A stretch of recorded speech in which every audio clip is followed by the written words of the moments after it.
સુરતાને ભજનમાં અથવા તો ગમે ત્યાં તમે જે કાર્યમાં, જે ક્ષેત્રમાં, જે ધારામાં કામ કરતા હોય એમાં સુરતાનું બહુ મહત્વ છે.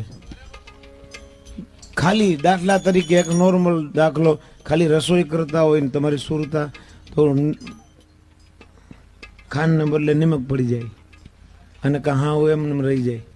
સુરતા બીજે હોય ને, અરે એમ હું ઢોરાઈ પૂજાય, હા એટલે દૂધ પાકમાં મીઠું ન ખાઈ જાય એવું થાય. એટલે આપણે સુરતા ઉપર વધારે ભજન ગમે એવા થતા હોય, સત્સંગ ગમે ત્યાં જઈએ આપણે, ગમે તે વસ્તુ ઉપર સુરતા જો બરાબર આપણે રાખીએ નહીં.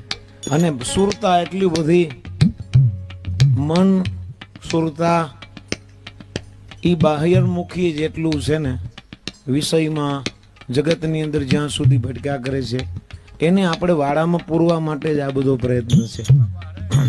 આપણે તો વાડામાં પુરાણા છે પણ હજી એમ પુરાણા ન કહેવાય, કારણ કે આ હજી બાર જ આમાં.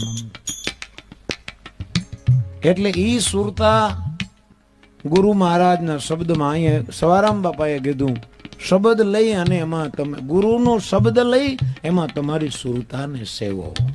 જેટલી સેવો એટલી, જેટલી સેવો એટલી લાભ.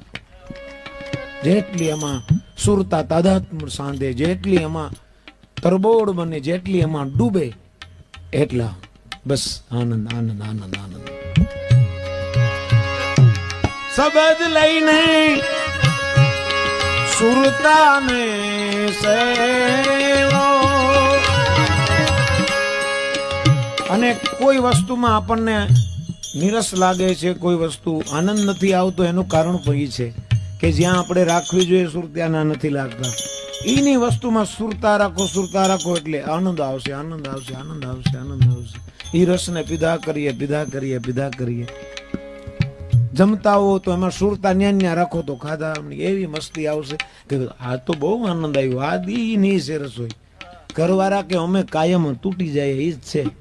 આજ તારું ઠેકાણું બરોબર છે એટલે તને મજા આવી.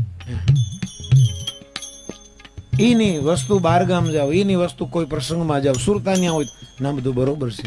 બાકી ઘરેથી માથાકૂટ કરીને આવ્યા હોય તો વાં બળદ ભરે ઓલા ચા દેવા હોય એને કોકાવે, પાછો લઈ જાય, પાછો લે, બરોબર નથી.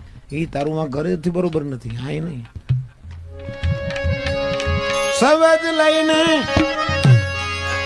સુરતાને સેવો, પછી સદાય તમે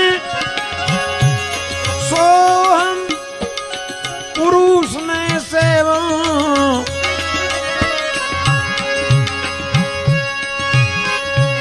તો દ્વાદશી થી જરાય દૂર નથી મારો વાલો. ઈ દ્વાદશી એનાથી દૂર નથી વાલો. આ તો સમજ વિના બાર ફરતો તો ઢાલો.